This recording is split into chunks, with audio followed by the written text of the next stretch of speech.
Boa noite, pessoal. Bem-vindos a mais uma palestra do segundo Congresso Interdisciplinar e sexto Encontro Anual de Iniciação Científica da Uningá, que nós temos como tema o Mercado de Trabalho e Inovação Empreendedora. Eu sou a Débora Bruni Simões, sou coordenadora dos cursos de Design Gráfico, Jornalismo e Publicidade e Propaganda da instituição. A palestra de hoje nós temos como tema do freelancer à startup criativa, tendências de carreira para comunicadores. O palestrante é o jornalista Cássio Senes, que é doutor e mestre em letras pela Universidade Estadual de Maringá, da área de estudos linguísticos e linha de pesquisa de estudos do texto e do discurso. Ele é especialista em assessoria de imprensa e comunicação empresarial, também é graduado em letras pela Unespar. Ele tem experiência profissional como docente no ensino superior, comunicação organizacional, assessoria de imprensa e comunicação, reportagem e edição jornalística, diagramação, planejamento gráfico e redação publicitária. Boa noite, Cássio. Bem-vindo. Boa noite, professora Débora, né? Boa noite a todos e todas que estão aqui nos acompanhando. Para mim, já inicio, né, agradecendo ao convite por essa oportunidade de estabelecer esse diálogo com vocês. A minha primeira experiência dialogando com os cursos da Uningá e, digamos, pessoalmente, né, com a professora Débora aqui, já tivemos um contato nos bastidores, mas que agradeço muito a oportunidade, né, recebo com muita alegria e também como um desafio, né, de estar aqui hoje para poder conversar um pouco com vocês sobre esse tema que é muito necessário especificamente para o nosso contexto de formação, de atuação e também para o mercado de trabalho que a gente tem agora, né? Eu que agradeço, Cássio. Agora eu vou me despedir de vocês, vou seguir acompanhando a palestra com os demais alunos e respondendo o chat, caso alguém tenha alguma dúvida ou queira compartilhar, eu vou seguir daqui. Uma boa palestra a todos e muito obrigada. Boa noite, então, pessoal. Quero novamente agradecer o convite recebido, né, para participar aqui da programação do segundo Congresso Interdisciplinar da Uningá e o sexto Encontro de Iniciação Científica, reforçando que é uma honra para mim estar aqui nesse momento, né, e também muita responsabilidade estar nesse diálogo com vocês. Como a professora Débora já apresentou, vocês puderam perceber aí que a minha trajetória, ela é um pouco heterogênea, vamos dizer assim, né? Porque eu caminho muito mais na comunicação, mas eu também tenho um atravessamento aí pelo campo da linguagem, especificamente, que é importante para todos nós da comunicação, né?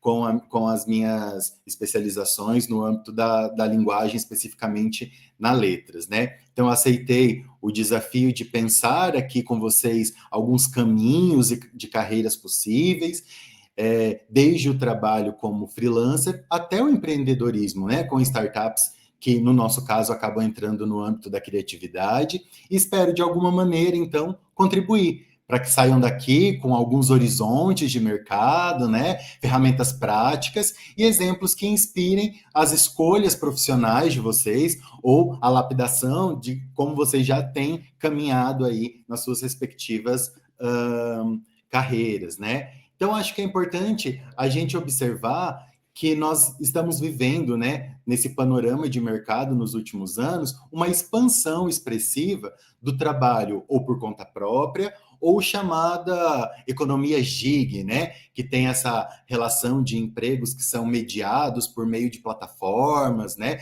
de outros serviços como iFood, Uber, por exemplo, né, que não entram no âmbito da comunicação, mas que também impulsionam de alguma forma essa expansão e essa expressiva possibilidade de trabalho por conta própria, né? No Brasil, atualmente, há milhões de trabalhadores por conta própria e uma parcela significativa ela tem atuado sem o CNPJ em regimes informais. Então, isso mostra tanto oportunidades, né? Porque nós temos a sociedade tem a possibilidade de estar trabalhando, de ter uma renda, mas ao mesmo tempo também não podemos perder de vista que há uma vulnerabilidade, especificamente quando a gente fala de proteção social ou de proteção tributária, né? Porque a informalidade, em muitos casos, ela acaba nos prejudicando, certo?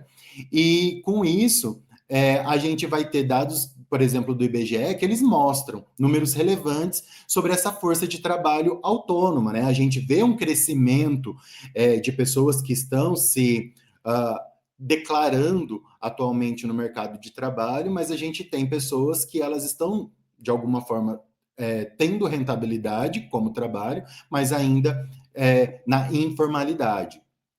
Então, existem, por exemplo, estudos, né, pesquisas e literaturas especializadas que vão apontar, por exemplo, né, a plataformização como um caminho, né, que amplia o acesso tanto de trabalho quanto também de clientes, porque com o acesso digital, de plataformas, de websites, de aplicativos, por exemplo, a gente não fica restrito a atendimentos de clientes que estejam somente geograficamente no mesmo lugar que nós estamos, né? Então aí a gente tem essa ampliação do acesso, mas também vai implicar de alguma forma em dinâmicas de precarização, por competição por preço, necessidade de diferenciação profissional. Então é um movimento estrutural que eu acho que é importante a gente observar que eles afetam também as nossas formações, como jornalistas, designers, produtores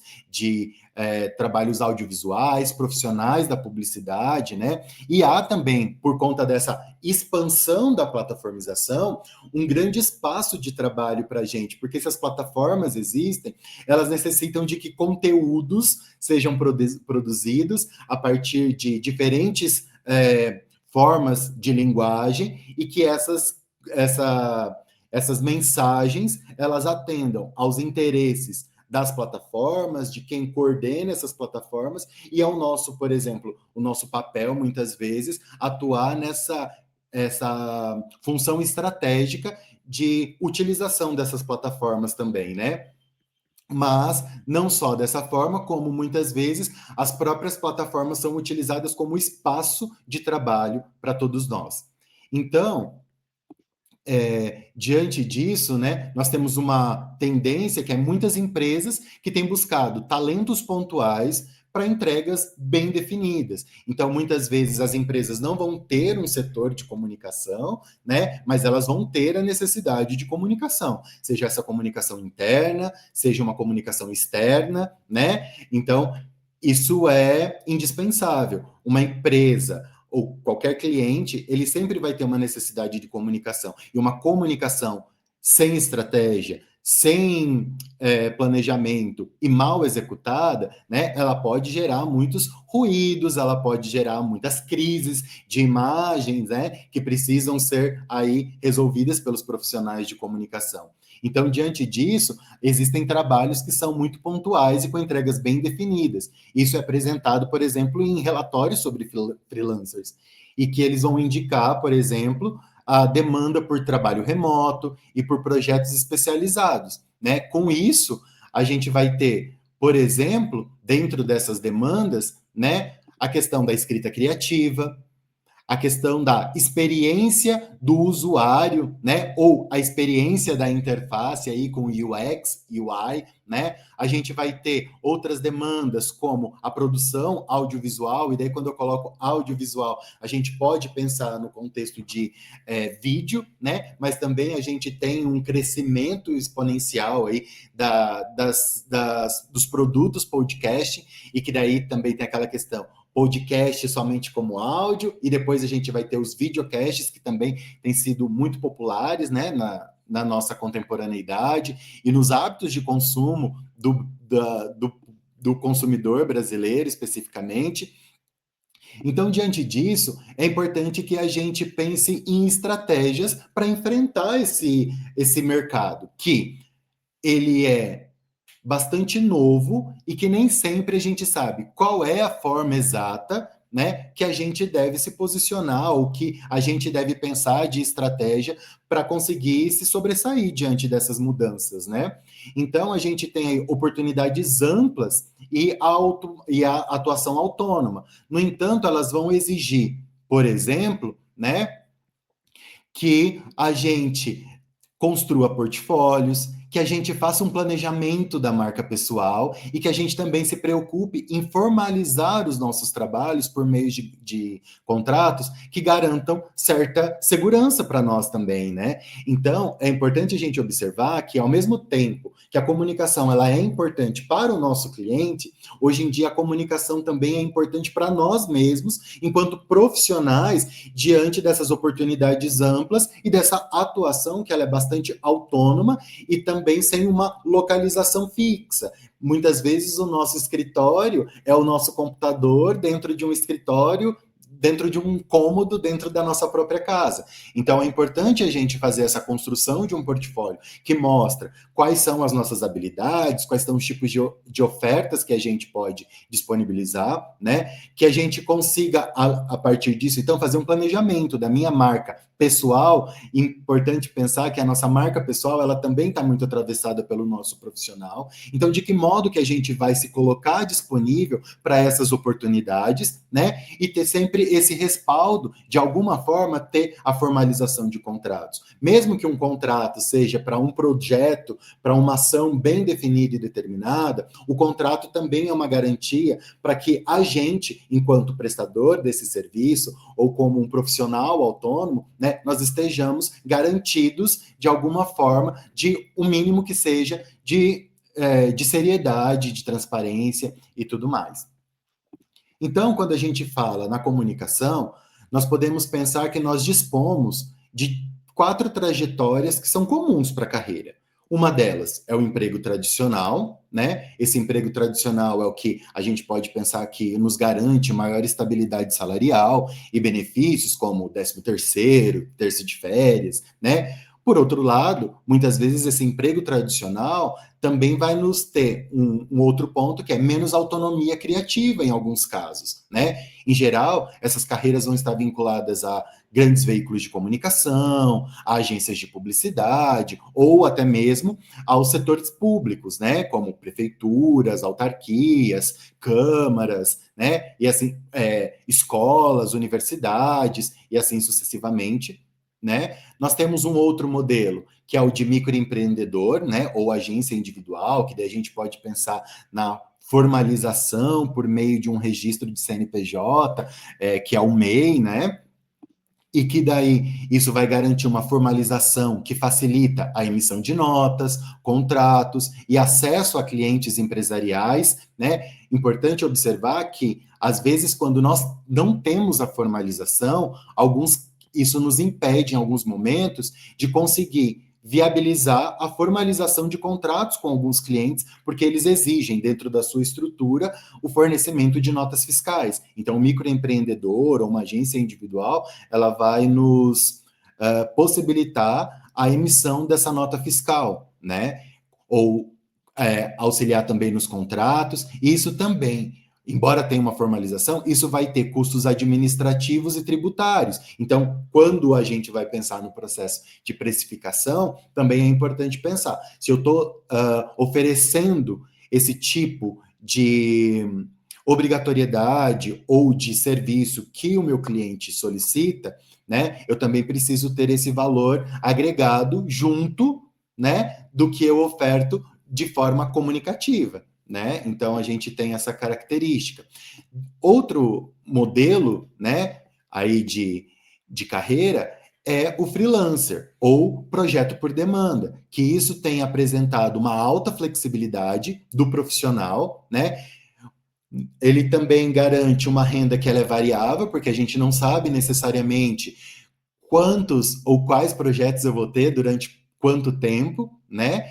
Ele é uma boa porta de entrada para quem talento iniciante, né, quem está no processo de formação, ou quem é recém-formado, ou quem quer fazer uma transição de carreira, né? De repente, muitas pessoas atuavam em determinados setores e agora estão buscando uma profissionalização, a formação na comunicação para fazer também uma transição de carreira. Esse é um caminho possível e viável, e dentro desse contexto, exige-se o quê? Uma disciplina também do ponto de vista comercial e fiscal, né? Por exemplo, se eu não tenho uma renda fixa, eu tenho uma renda variável, então eu preciso me disciplinar. De que forma que eu vou organizar isso, né? Para que eu consiga ter uma manutenção, não só do trabalho, mas a gente sabe que, além da manutenção do trabalho, o trabalho é o que nos mantém diante de um mundo, né, que exige da gente o capital. E também a gente vai ter um quarto modelo, que são as startups, né? Que elas podem, a gente visualiza muitas startups no âmbito da tecnologia, e daí eu já faço uma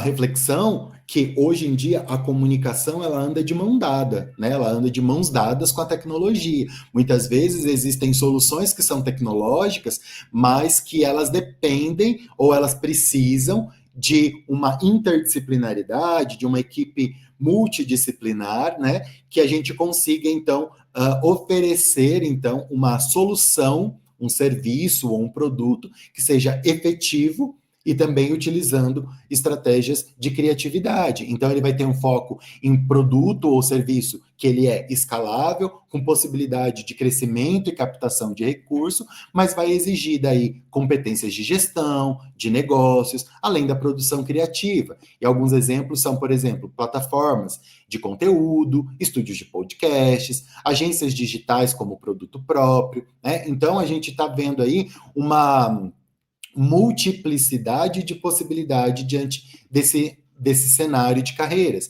E daí, se a gente pensa em migrar de freelancer para startup, o que a gente precisa fazer? A principal questão que a gente precisa observar é a reflexão, uma avaliação.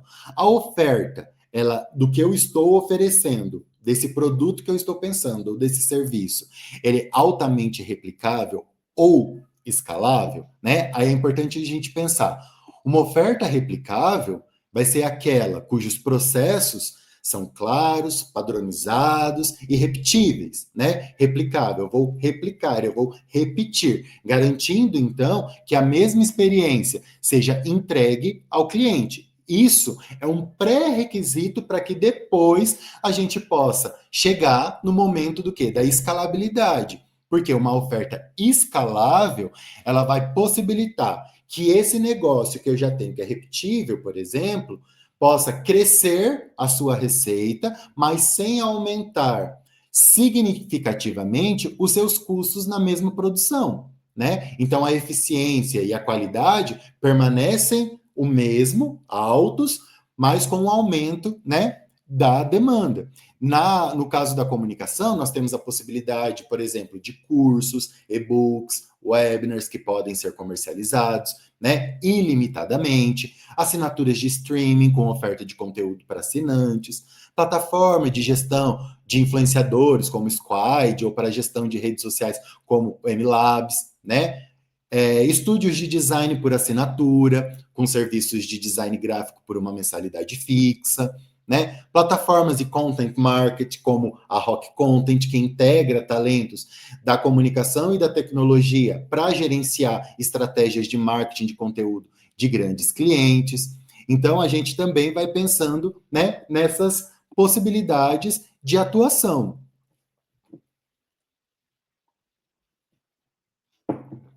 E daí, além desses exemplos apresentados, é importante a gente pensar, né? Quais são os exemplos práticos ou cases, talvez, que vocês conheçam que atuam ou com demandas de freelancer, ou startups que vocês conheçam que trabalham com criatividade. Não sei se vocês conhecem alguma, se vocês já tiveram a curiosidade de pesquisar.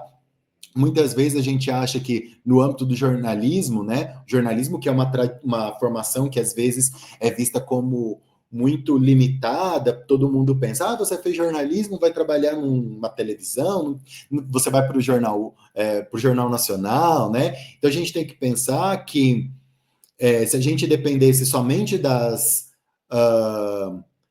funções tradicionais, muitas profissões deixariam de existir. E hoje em dia, com esse contexto de tecnologia, de digitalização ou de plataformização, não sei se vocês têm percebido, mas nós temos visto que a criação ou o nascimento ou a adequação de profissões e de funções que existiam para outras características que atendam às demandas contemporâneas, né? Há muito tempo a gente não ouvia falar, por exemplo, em designers de UX ou UI, né? Pessoas que vão cuidar de como vai ser apresentado, como vai ser montado uma plataforma, pensando tanto na experiência do usuário e também na experiência da interface. Como que ela vai ser apresentada, como ela vai ser navegada, qual é a usabilidade dela, né? Qual é o nível de aceitação. Então, tudo isso é importante. Quais são os erros, né? O que a gente, que tipo de texto que a gente vai colocar nessa plataforma. Então, a gente vê que hoje em dia, no âmbito dos freelancers, por exemplo, aquilo que nós temos como mais típicos atualmente são os copywriters, que vão estar muito relacionados a um contexto de produção de conteúdo com foco em publicidade, em marketing, né? E redatores também. E percebam que tanto os copywritings como redatores, eles vão ser tanto formados em jornalismo, quanto em publicidade e em propaganda. Eles também vão ter formação na área da linguagem, como na letras, ou como outras profissões. Então, percebam que a gente também tem uma heterogeneidade de pessoas que ocupam esses lugares. Mas a gente que tem a formação e o percurso dentro da área da comunicação, a gente tem o quê? Um conhecimento, a expertise, né? Que vai nos garantir uma melhor análise do que o cliente precisa e, com certeza, uma entrega mais adequada. Então, isso vem a nosso favor, por exemplo. Então, a gente tem os copywriters, os redatores, né? Nós temos os designers de UX e UI, nós temos os produtores de podcasts, né? Nós temos os videomakers. Hoje em dia, nós temos muitas pessoas que trabalham, por exemplo, com a produção de conteúdo para eventos específicos, somente por meio de celular, né? Então, vai fazer a cobertura de um evento, de uma inauguração de uma empresa, ou vai fazer a cobertura de uma festa que comemora uma nova idade de uma organização, vai fazer a cobertura de algum evento que é realizado por algum influenciador, né? Então, a gente também tem esse mercado de influenciadores que a gente pode estar atendendo, que daí são por demandas específicas.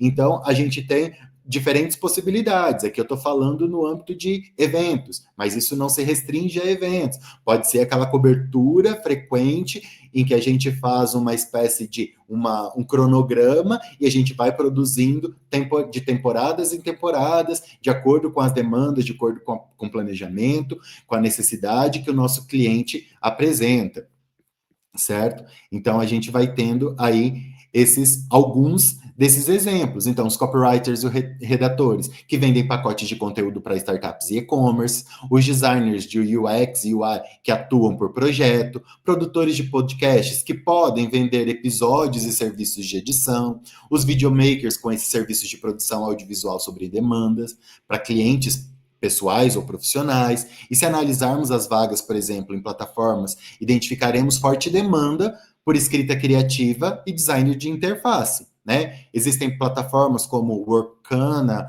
o 99 Freelas, que podem ser locais de atuação, bem como o TopTal e o Upwork, né? Que são algumas possibilidades aí para quem atua como freelancer.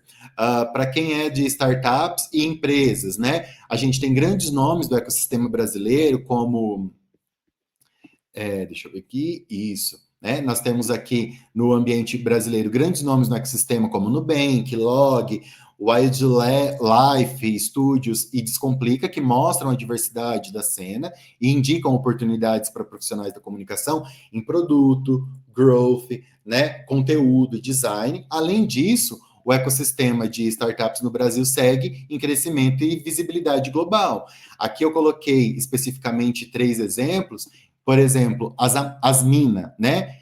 Utilizam a tecnologia para combater a desigualdade de gênero como uma abordagem jornalística. Então, elas têm um portal de notícias, mas daí disso vai tendo o quê? Um desmembramento de outros produtos. E um dos produtos que elas desenvolveram, por exemplo, é o aplicativo PENS, que ajuda mulheres a combater a violência por meio de informações e criação de redes de apoio. A Perestroika, por exemplo, que é uma escola de atividades criativas que usa design e experiência para ensinar sobre inovação, comunicação e negócios. Ela transformou o modelo de ensino tradicional com encontros dinâmicos, colaborativos e oferecem vários cursos digitais. E essa que eu achei mais interessante, que eu não conhecia, foi no processo de pesquisa aqui para vocês, que é a NASE, que é uma startup de comunicação e tecnologia que foca em publicidade e design para o setor de moda no Agreste. Então, percebam, é muito nichado, principalmente o caso das Minas, né, que tem um nicho que é um público feminino, a NASE que está falando de publicidade e design para o setor de moda e não para o setor de moda de qualquer lugar, mas do Agreste, que desenvolve, então, soluções digitais, como aplicativos e sites, para conectar fabricantes e lojistas de forma eficiente, além de oferecer serviços de branding, né, e mapeamento indoor. E daí, diante desse contexto, a gente pode pensar num caso mais realista, né? Qual o caso realista? Por exemplo, um estúdio de podcast. A gente pode ter um estúdio de podcast que foi fundado por ex-jornalistas, né, ou que por muito tempo trabalharam nos veículos tradicionais e que a partir disso eles passaram para criaram esse estúdio focado na prestação de serviços para edição e roteiro de produtos próprios para alguns clientes. Beleza. Só que daí eles conseguiram, a partir disso, tornar esse produto não só replicável, mas também escalar. De que forma?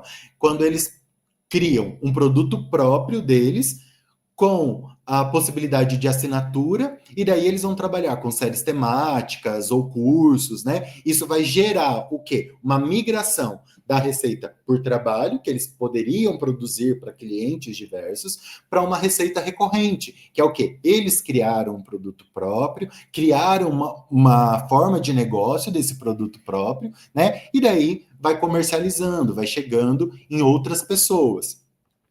Então, diante desse cenário, a dica que fica, que é importante, é mapeiem clientes ideais. Mapear clientes ideais é sempre importante para nós observarmos o que eu quero falar, ou quem eu quero atender, né? Qual é a minha especialidade, qual é a minha expertise, o que eu conheço. Eu trabalho com jornalismo.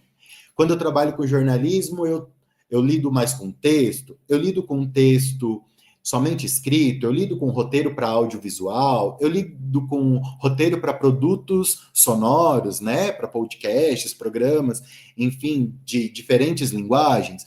Ou eu trabalho com design. Dentro do design, o que eu trabalho? Eu vou trabalhar com design 2D, 3D, em movimento, fixo, né? Diante disso, qual é os clientes que necessitam desse tipo de habilidade que eu tenho a oferecer, né? Então é importante a gente observar isso. Essas habilidades profissionais que nós temos no âmbito da comunicação atendem que tipo de cliente? Ou muitas vezes tem clientes que precisam desse nosso serviço, mas não conseguem visualizar de que forma a gente pode ajudar, né? Então os nichos vão ser sempre mercados interessantes de atuação. E daí, a partir disso, a gente pode, por exemplo, pensar na ideia de um teste de uma versão mais simples, né? E a partir disso, usar essas informações do teste simples, ou seja, fiz um teste, vamos ver como o público, ou o meu público-alvo, reage diante disso que eu estou oferecendo, né? Se ele aceita, se ele não aceita, se ele gosta, se ele não gosta, o que ele gostaria que melhore, o que ele quer que melhore, porque isso também é um aprendizado, e depois de observar esse cenário, fazer uma análise, eu consigo fazer o quê? todas as adequações e tornar esse produto escalável, né? Então, isso é uma questão que vai muito da gente pensar para além das habilidades técnicas que a gente tem a oferecer, vai exigir da gente também uma habilidade analítica, né? Então, a gente estar sempre bem informado, sendo curioso para saber o que tem sido desenvolvido ou oferecido, vai nos dar a possibilidade de, então, pensar o que eu posso oferecer, né? Então, eu acho que isso é bastante interessante e desafiador, né? E daí a gente vai pensar, então, quais são as habilidades e as estratégias que a gente precisa desenvolver diante desse cenário. Observem, eu acho muito interessante que com o contexto de tecnologia, de plataformização, a comunicação ela não é mais um setor, ela é um ecossistema, né? Então a linha entre o jornalismo, a publicidade e a propaganda e o design gráfico, ela está fluida, né? Às vezes um jornalista está desempenhando funções que se aproximam do design. O publicitário está desenvolvendo, às vezes, algumas ações que se aproximam do jornalismo. Então, o profissional atual, né, ele é cada vez mais um híbrido. Ele não pode ser um profissional que tenha apenas uma única habilidade, mas que ele consiga se movimentar diante desse ecossistema, né, e diante das possibilidades que esse novo mundo, né, vamos dizer assim, nos solicita. Então, é importante que a gente desenvolva competências técnicas e competências que são comportamentais, certo?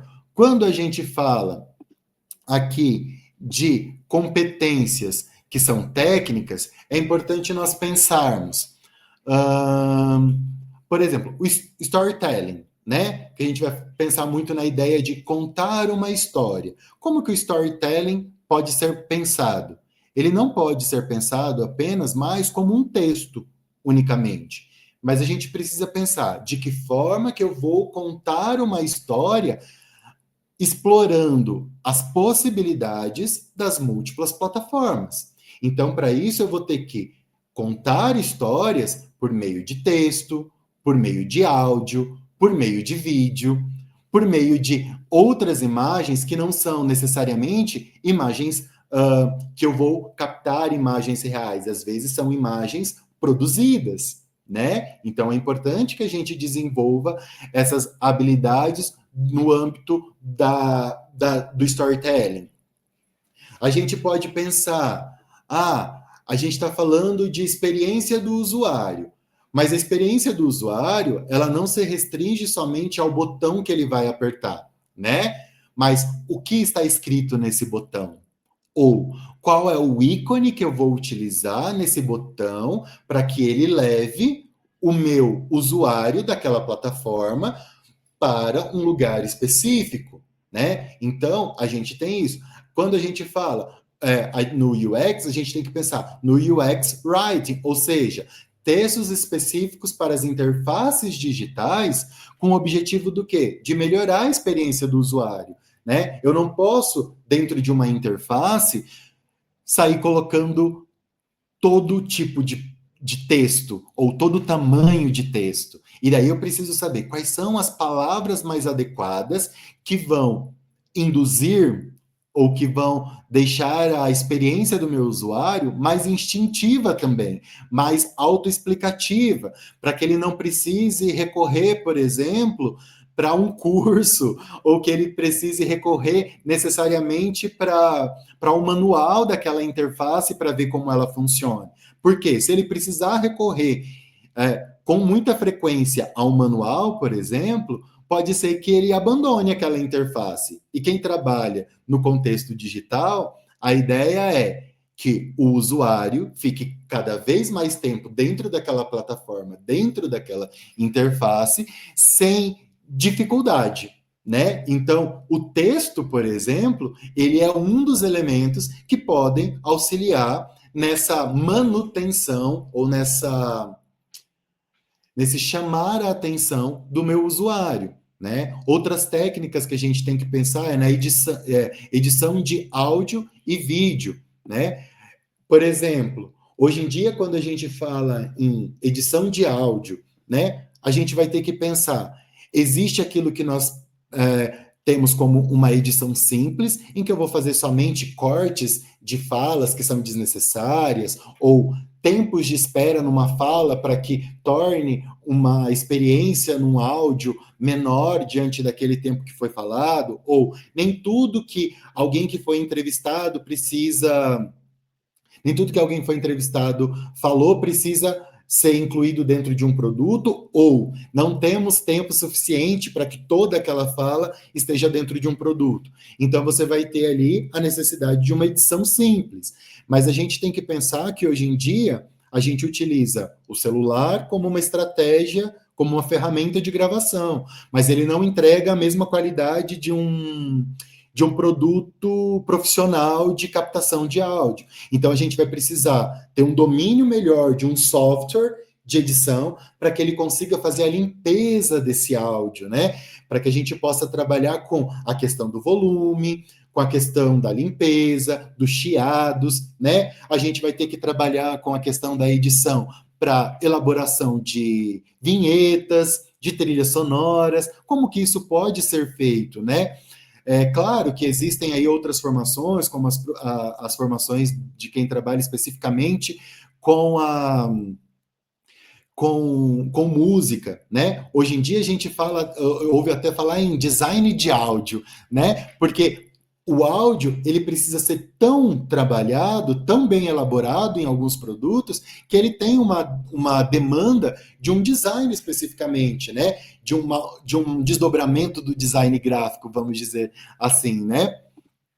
Então, é importante a gente pensar nesse aspecto da edição de áudio, da edição de vídeo também, que já não é mais só uma edição com cortes que a gente chama cortes secos, mas de pensar quais são as transições que vão acontecer nessa edição, né? A gente precisa dominar aspectos como continuidade, né? A gente pode pensar, né? Quando Odete Roitman, quando a Odete Roitman levou um tiro, que as pessoas começaram a falar, nossa, tinha um tiro ali do lado, mas ela, como foi só um tiro que ela levou, né? E depois, com o desdobramento da novela, que a gente vai descobrir que não foi só um tiro que aconteceu especificamente, mas aquilo especificamente não foi um erro, né? Foi a estratégia para tentar deixar um erro para que o público também possa o quê? Participar daquela narrativa, criar o quê? As suas fanfics, né? Ou as suas possibilidades. E daí a gente tem que pensar também na ideia de um design que seja responsivo. Então, isso é uma habilidade que ela é técnica, né? De quem domina características do design. E também vai ter esse aspecto do quê?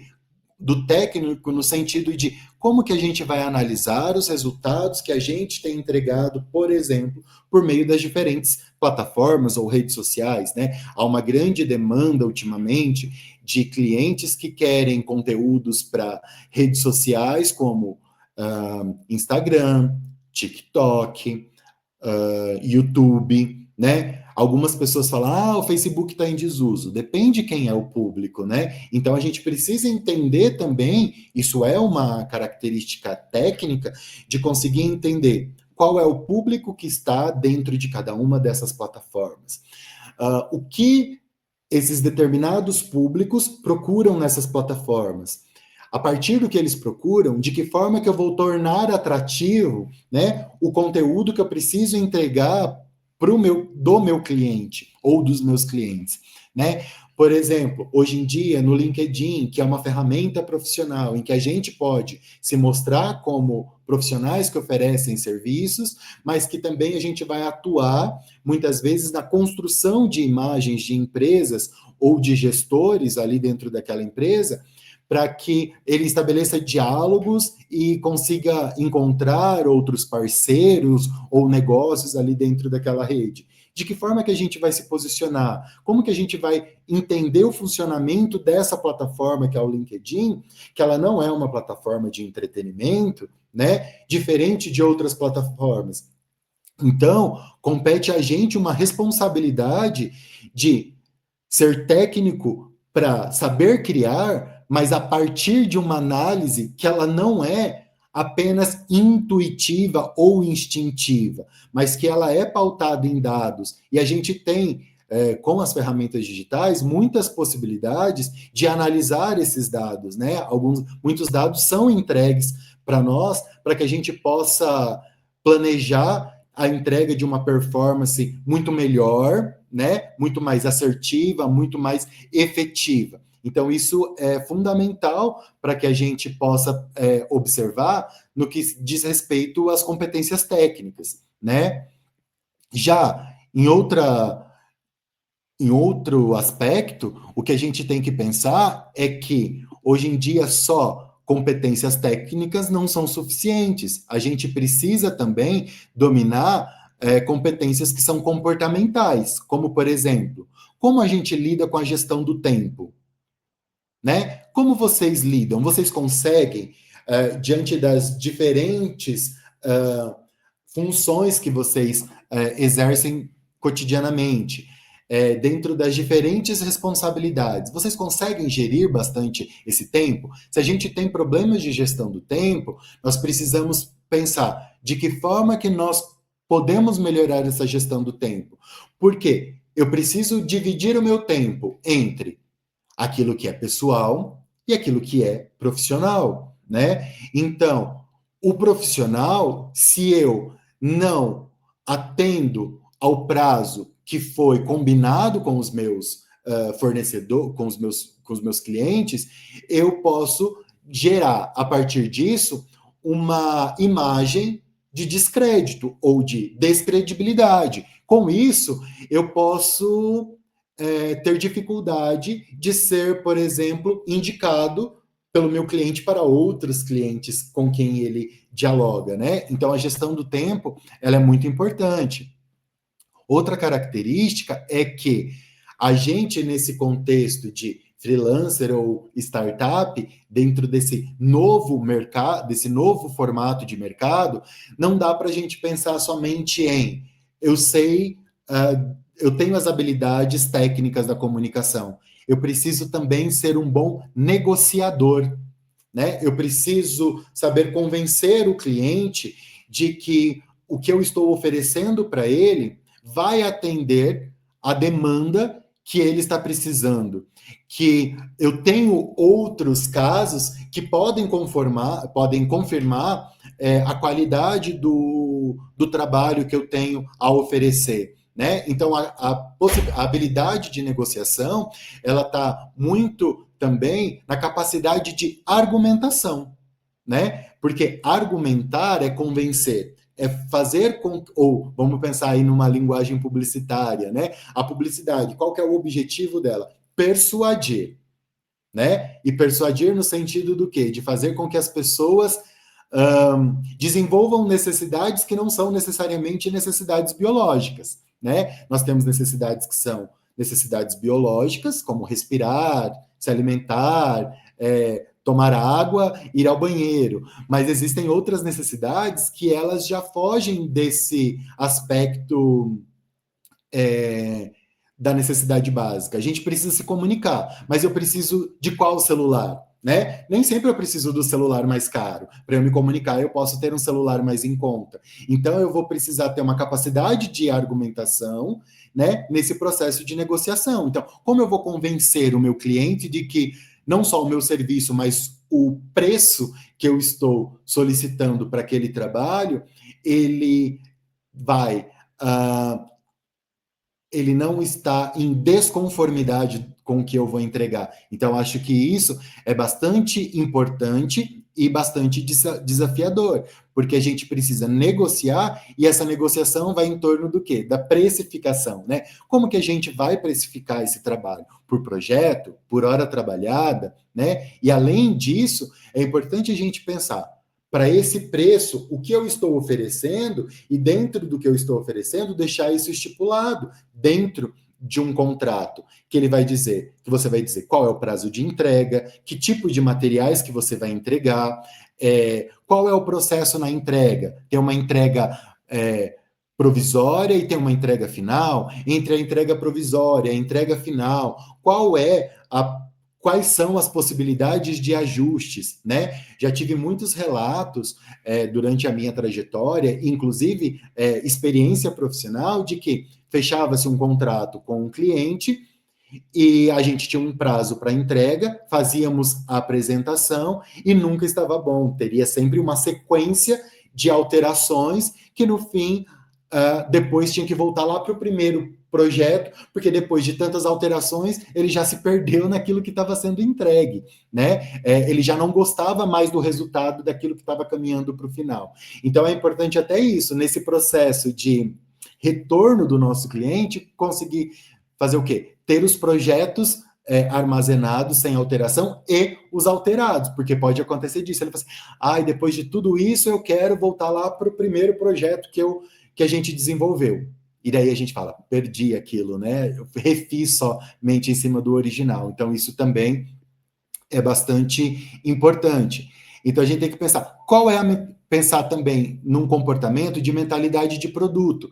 De que forma eu posso transformar o meu serviço atual em um produto que seja replicável e depois ele possa ser escalável, né? Então, eu preciso ter esse comportamento como, de alguma forma, como um administrador também, né?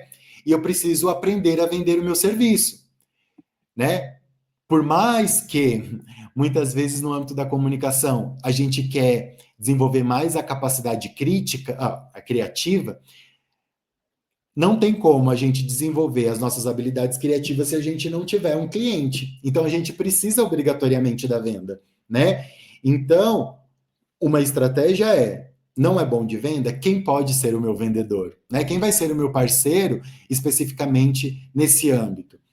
Quando a gente fala da publicidade, a gente vai falar ali nas funções tradicionais, né? Que é o atendimento, por exemplo, e o planejamento. Esses dois profissionais, ou essas duas funções, é como se elas estivessem todas reunidas em um profissional. Eu preciso ser o atendimento, eu preciso ser o atendimento que eu vou prospectar clientes, eu vou falar com eles, eu vou ver qual é a realidade deles, o que ele precisa. A partir disso, eu vou fazer o planejamento. Depois desse planejamento, eu vou fazer o quê? Eu preciso desenvolver a criação, né? Depois eu volto como atendimento para mostrar esse trabalho, fazer a defesa do que foi desenvolvido, para daí a gente finalizar. Então não tem como a gente ser mais hoje eu sou somente um redator. Está cada vez mais difícil quando a gente limita as nossas habilidades, certo? Então a gente tem que pensar um pouco nisso. E diante desse contexto, dentro dessas competências técnicas e formais, a gente precisa pensar quais ferramentas que nós podemos utilizar ao nosso favor. Uma delas, pensar na construção de portfólios, né, que demonstrem todas as nossas capacidades, tanto técnicas quanto comportamentais. Isso pode ser apresentando os casos, quais foram os resultados obtidos por meio dos projetos que a gente desenvolveu, né? Quais foram as habilidades que você aplicou dentro daquele projeto. É importante também que a gente esteja inserido dentro das plataformas de emprego, né? Como eu já citei alguns casos ali, como 99, né? E outras que são importantes da gente sempre pesquisar quais são as que estão inseridas. E a gente pode pensar também na construção da nossa imagem especificamente, como profissionais, dentro de redes sociais ou redes profissionais como o LinkedIn, né? Além disso, incluir no nosso trabalho cotidiano, já que a gestão do tempo ela é uma competência comportamental importante, pensar quais são as ferramentas ou quais são as plataformas que a gente tem que podem nos auxiliar na gestão de projetos, como, por exemplo, o Trello, o Notion, né? Que isso vai possibilitar que a gente tenha uma maior ou uma melhor organização e uma entrega mais adequada para a realidade do nosso mercado. E, diante disso, não menos importante, a gente não pode perder de vista, nem ignorar as questões legais, né? Então, por exemplo, espera só um pouquinho. Né? Como que a gente não ignora as questões legais?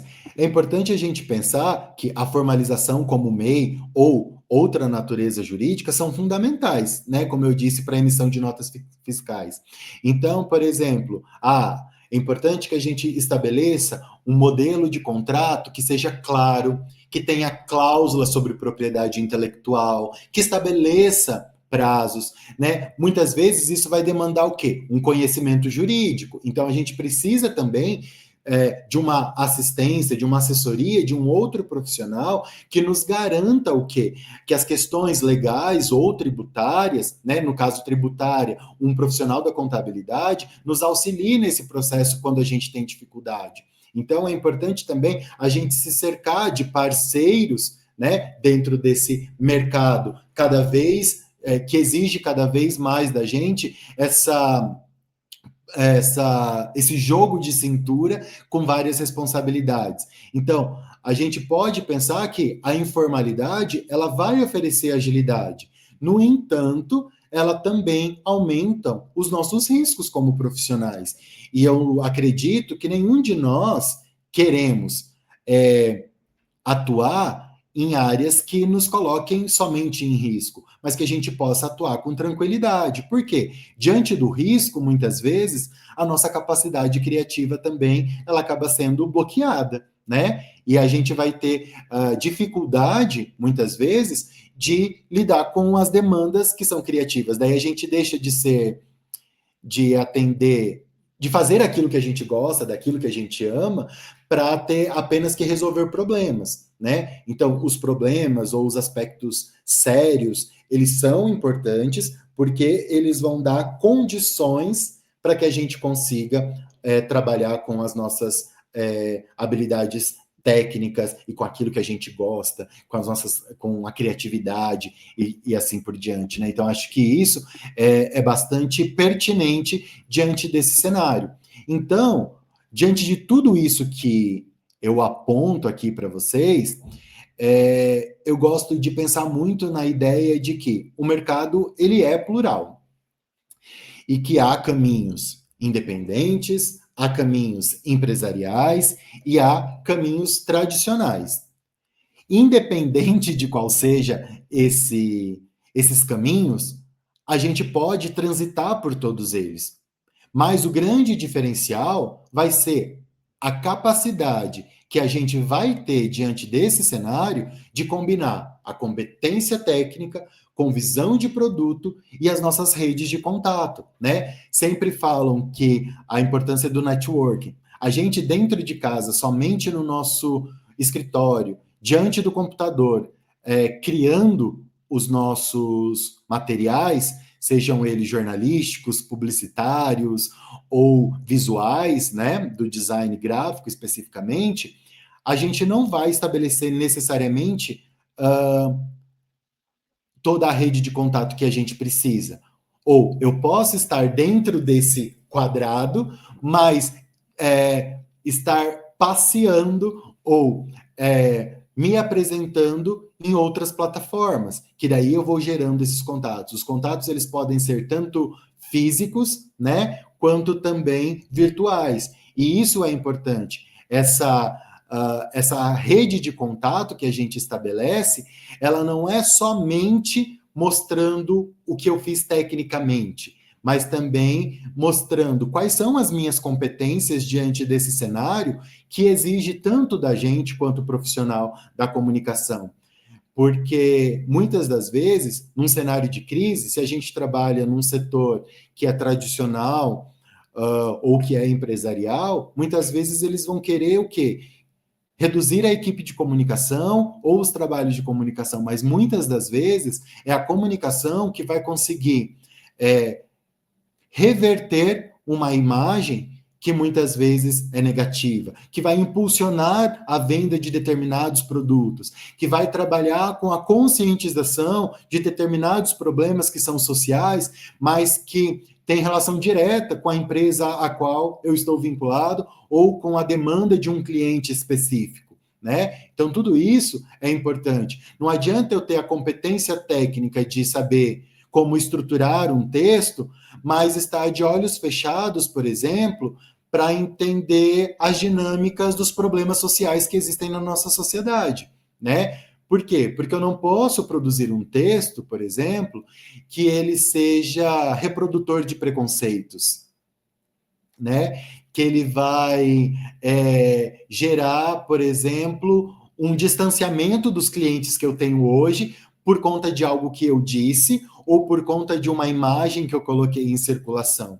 Então, tudo que a gente produz, seja visualmente, seja sonoramente, seja isso textual, né? Seja isso oral, tudo isso vai gerar uma impressão no meu público que vai receber. Então, diante disso, a gente tem uma responsabilidade que ela não é somente técnica, ela também é muito analítica. E isso nos coloca em diferencial diante de todo esse mercado que é plural, né? Então, vou colocar em funcionamento a minha capacidade técnica, eu vou colocar em funcionamento a minha capacidade analítica de mundo, a minha capacidade analítica de mundo também vai permitir que eu tenha uma visão de quais são os produtos que o momento atual permite que seja disponibilizado no mercado, e a minha rede de contato ou os diferentes públicos da sociedade vão possibilitar que eu entenda o que eu posso entregar para eles também, né? Então, se você é um freelancer, por exemplo, você deve pensar em como seu trabalho pode ser tornado um produto, como ele pode ser escalável e integrado a uma equipe, a uma empresa. Se você pensa em empreender, você deve começar. Deve não, né? Não gosto muito dessa palavra do deve. Mas você pode, e a sugestão é que você comece pequeno e vá validando as suas hipóteses para que, de tempo ao tempo, isso vá sendo o quê? Escalável também. Por isso que eu gosto muito da ideia de trabalhar com planejamento de curto, médio e longo prazo. O que eu preciso fazer agora, nesse momento, de imediato?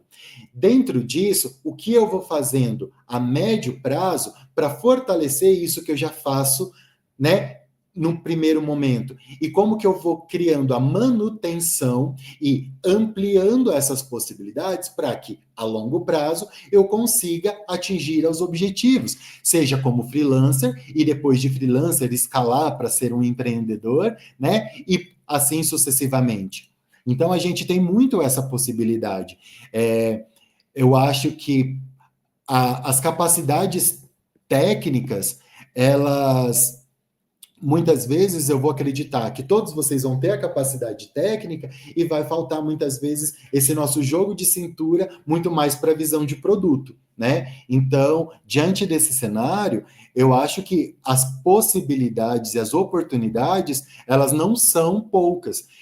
Hoje em dia, por exemplo, eu tenho ex-alunos e ex-alunas que eles estão trabalhando remotamente aqui no Brasil, mas eles estão trabalhando para empresas multinacionais ou internacionais, em que eles estão dialogando, não pensando num público nacional, mas num público internacional.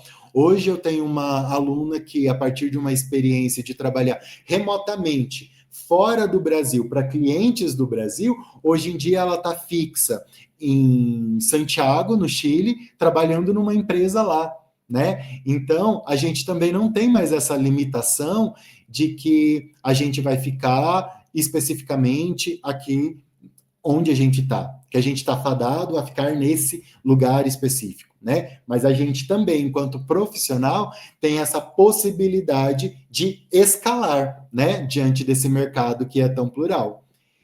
Então, diante disso, eu quero agradecer mais uma vez a oportunidade de estar aqui com vocês, né? Agradecer a atenção, espero de alguma forma ter contribuído com algumas ideias que eu apresento aqui e desejo muito sucesso na caminhada que vocês estão construindo e me coloco à disposição, né? Precisando, meu e-mail é cassioceniz@gmail.com, ou vocês também podem me encontrar nas redes sociais como Cássio Ceniz, tá bom?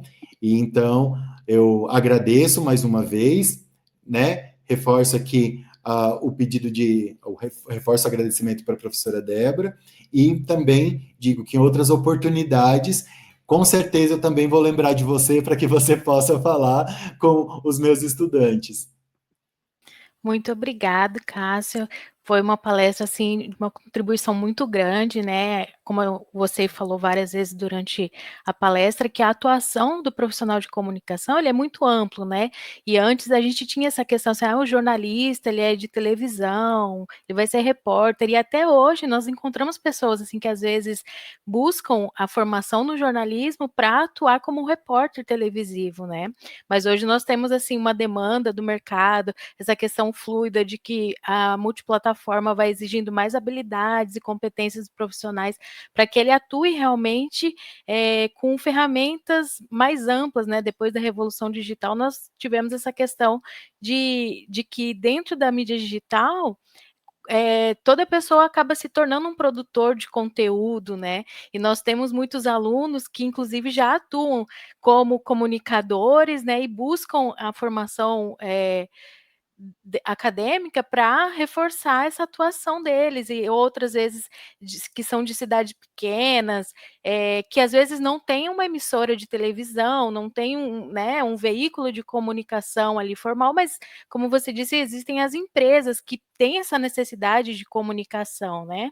E conciliar essas duas coisas é muito importante. E como o Cássio falou, é importante você estar consciente dessas escolhas que você faz, né? Se você vai atuar dentro do mercado de trabalho tradicional, que você vai ser CLT, existem as vantagens e as suas desvantagens, né? Da questão criativa, expansão ou facilidades, né?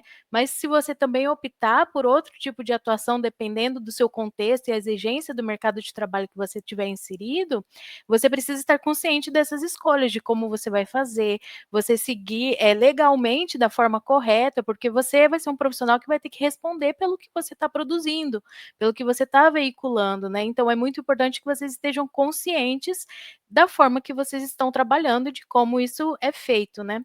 Agora nós vamos ter um intervalinho, pessoal. Às 9h15 nós voltamos com a próxima palestra, que é sobre as habilidades e as competências multiplataformas. E eu agradeço muito, Cássio, pelo aceite do convite, fico muito feliz. Foi uma contribuição muito grande, tenho certeza que nossos alunos também aprenderam bastante. Muito obrigada e até a Imagina, próxima, então. eu que agradeço mais uma vez, conte sempre comigo. Muito obrigada. Até mais, pessoal.